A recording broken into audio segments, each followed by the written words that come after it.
안녕하세요. 이번 영상에서는 독후감 공모전 수상작 이야기를 하려 합니다. 사단법인 극지해양 미래포럼은 전국 초중고 학생 및 일반인들을 대상으로 극지해양도서 독후감 및 콘텐츠 감상문 공모전을 실시하였습니다.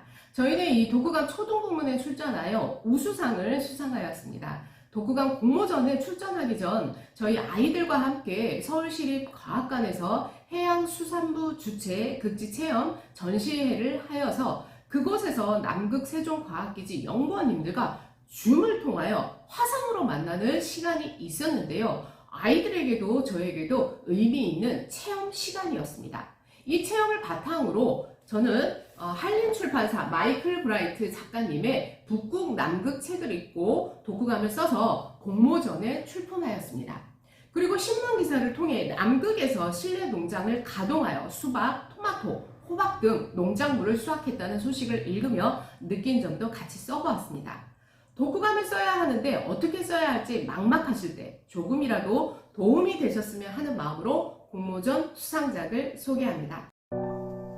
제목 북극남극을 읽고 얼마 전 여름방학에 극지체험 전에 가족과 함께 방문해서인지 북극남극에 대해 관심이 더 많이 생겼다. 그때쯤 읽어본 북극남극이라는 책을 통해 나는 해빙이라는 것에 대해 자세히 알게 되었다. 해빙이란 바닷물이 얼어서 만들어진 얼음이었다. 해빙은 바람에 실려 시계 방향으로 둥둥 떠내려가는 것이 어쩌면 정착하지 않는 시계바늘과 같다라는 생각이 든다.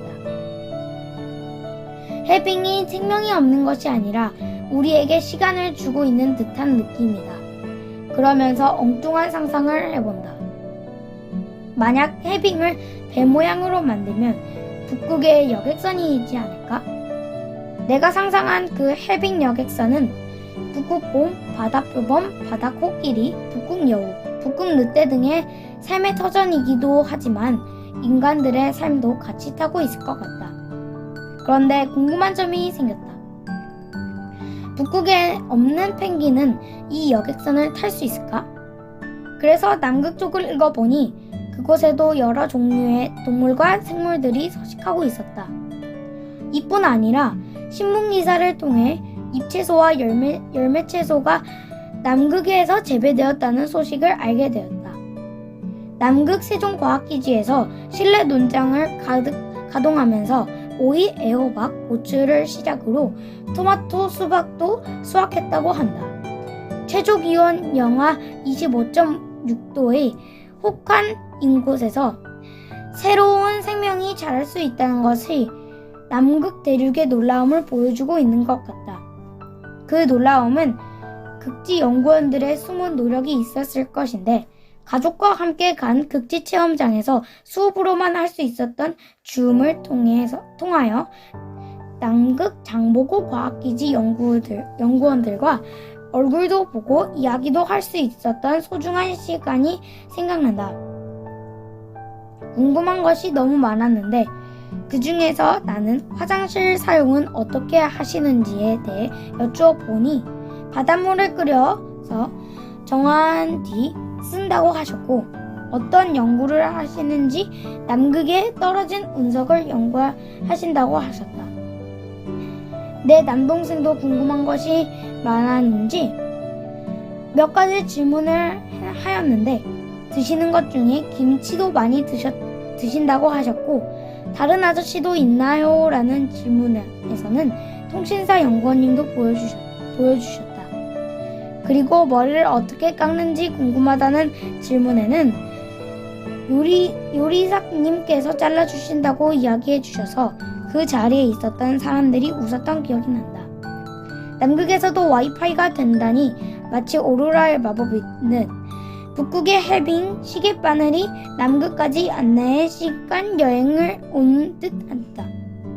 이렇게 북극과 남극에서 많은 것을 연구하시는 연구원님들은 줌으로 이용해 얼굴을 보며 이야기하니 기억에 많이 오랫동안 남을 것 같다. 지금도 컴퓨터를 켜면 바로 이야기를 할 것만 같다. 나는 남극에서 먹는 수박은 더 시원한지 여쭈어보고 싶다. 책에 없는 내용을 더 자세히 자세히 더 알게 되어 유익한 시간이었다. 하지만 지구온난화로 인해 북극의 해빙이 많이 녹고 있다. 어쩌면 해빙이라는 시계바늘이 빨라지고 있는 것 같다. 미디어를 통해서 소식을 접하지만 사람들이 느끼기에는 아직 작게 느껴지는 것 같아 안타까운 마음이 든다. 바다코끼리는 쉴 곳을 잃고 힘겹게 사냥을 해야 하는 북극곰과 산업 현장에서 발생하는 수백 가지 오염물질이 북극으로 날아가 해조류가 흡수한 것을 크릴새우, 그것을 먹은 극지대고 바다 표범을 거쳐 북극곰에게 가고 이를 먹은 어미곰의 젖을 새끼곰이 먹게 되는 먹이사슬에 따라 계속 오염이 되고 북극의 천연 자원을 인해 기름 유출 사고가 발생하면 북극 야생 생물들을 완전히 죽음에 이르기까지 한다니 해빙기에 올라탄 여객선의 생물들이 얼른 환경 보호를 위해 북극까지 출동한 환경감시선을 만나길 바란다. 그 배는 환경 문제를 알리기 위해 지구에서 벌어지는 다양한 환경 문제를 감시하고 과학적인 조사를 수행하는 배다. 그곳에서 한국인 향리사님이 계시는데 북극부터 남극까지 지구 곳곳을 누벼셨다고 하신다.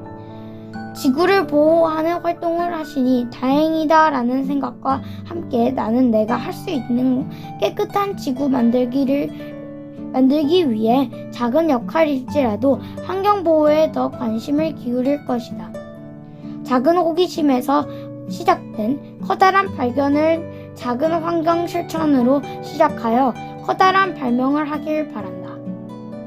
그래서 남극의 멸종위기에서 벗어난 남극물개, 뉴질랜드 바다사자, 남방 김수염 고래와 같이 지구에서 오랫동안 행복의 시간을 만들었으면 한다.